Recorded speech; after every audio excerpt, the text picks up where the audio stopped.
नमस्कार मैत्रिणींनो, तुमचं स्वागत आहे माझ्या नवीन व्हिडिओमध्ये। आज मी तुम्हाला आजारावरती घरगुती असे रामबाण उपाय सांगणार आहे। नंबर एक, हात जळले असल्यास मध आणि मिठाची पेस्ट लावा, आराम मिळेल। नंबर 2, जेव्हा तुम्हाला घाम येतो तेव्हा गरम पाणी प्या, तुमच्या फुफ्फुसांना आयुष्यभर इजा होणार नाही। नंबर 3, काकडी हृदयाचे ठोके सामान्य करते। नंबर 4, नाश्ता न केल्याने वजन वाढते। नंबर 5, रोज सकाळी मिरी चावून खाल्ल्याने पोटदुखीची समस्या दूर होते।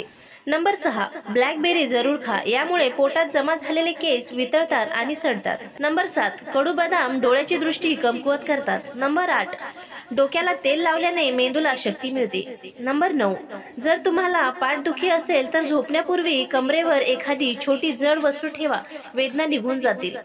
नंबर 10, रताळे खाल्ल्याने केस काळे होतात। नंबर 11, खारट पाणी वापरणाऱ्या व्यक्तीचा घसा दुखत नाही। नंबर 12, सांधे आणि गुडघे दुखत असतील तर कोरफड खा। नंबर 13, काळी मिरीचे काही दाणे रोज चघळल्याने बद्धकोष्ठता दूर होते। नंबर 14, रोटी खाण्यापूर्वी लिंबाचा तुकडा चावून खा, अपचनाचा त्रास होणार नाही।